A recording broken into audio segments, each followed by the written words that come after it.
FMS charges only 10,000 rupees per semester, and I am charging 15 lakhs rupees for 2 years course. So this is a very crucial distinction between FMS and IIM. So this kind of information is very much required for giving a very practical kind of reply.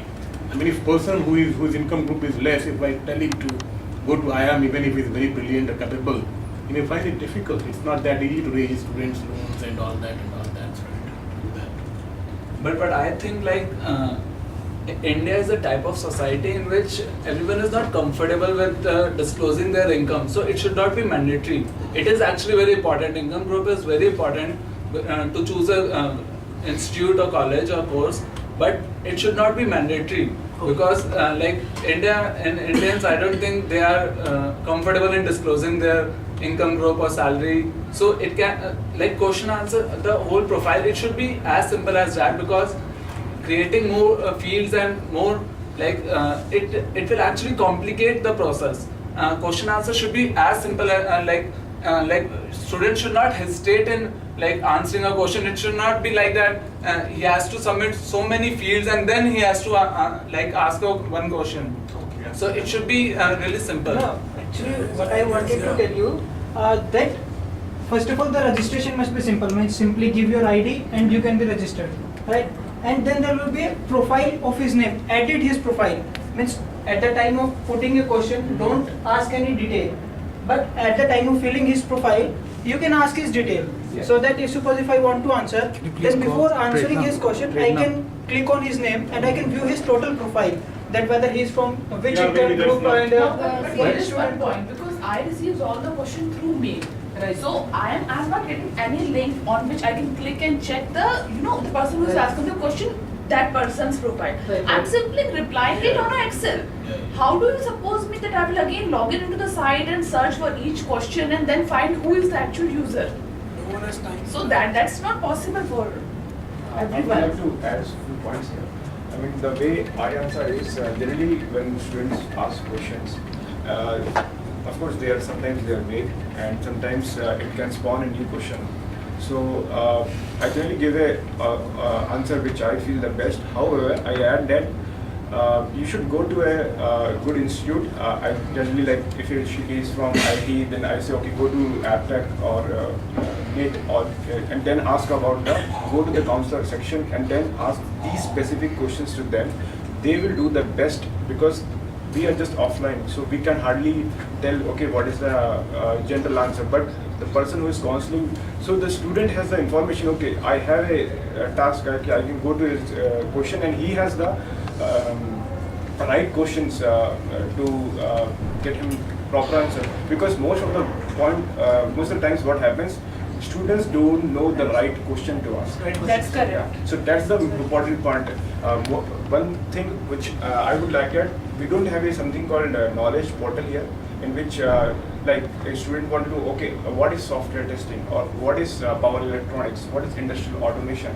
Okay, if we can add this PPTs or we can PDFs document in our portal, okay, these are the things in India as of now, as of this effective date, these are the good institutes to get training, to get your, because most of the times it may happen that okay, industrial automation, I don't know anything, or maybe some other person, but if he has the information of phone numbers of that particular institute, he will call this number, then he can follow up with those institutes.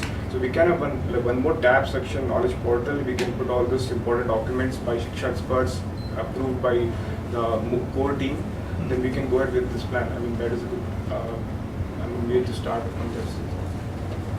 Would you consider going to Shiksha and answering, because in your case, because you are from industry and that's how questions are coming to an Excel sheet, etc. Because we wanted your specific people from industry to answer.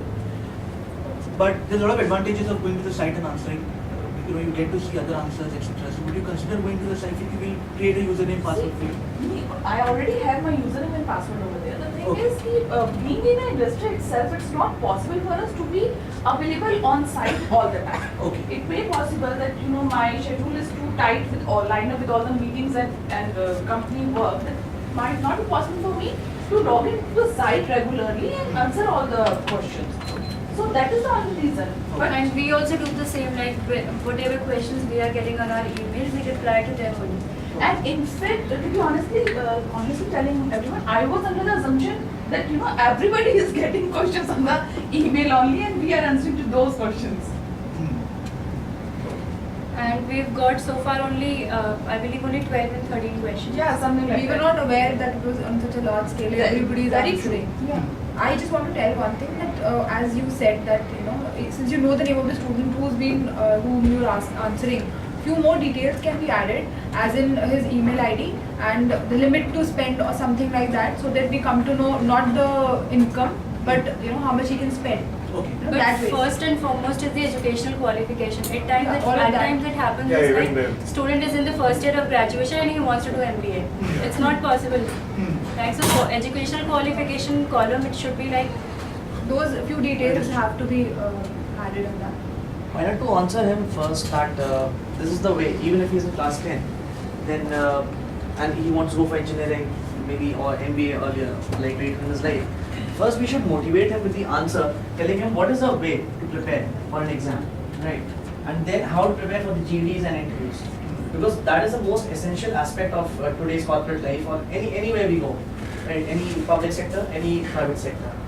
Then we should ask him like, okay, what is your your education qualification and all. So first we should give him an answer that he should be satisfied at one end. Then he may be answering all the other things. Got it. Fair thing. Anything you want to add? No, nothing, that sounds good. It's a good feedback. Yeah. Actually, I think financial background, as Nirmal sir said, actually plays a pretty big role in answering a particular question. Even that and even education Education qualification, qualification. past So if there's not a lot of things, at least if we can get these two, I think that will solve a lot of problems, sir. Yeah, definitely. I would like Background- to say one more thing. Proficiency in English, that's very important. Because Actually, in India, so that's a- I also had to face a lot of problem while making transition from Hindi medium to English medium. So that's very important fact. The students coming from UP, Bihar, MP, Himachal, Hindi speaking areas, they should be clearly asked to tell or indicate whether they are proficient in English or not. A lot would depend on their future career choice, whether they can easily make transmission to English or not, or what kind of facilities do they have for learning English. So that's very important. Or we can educate users, on the website.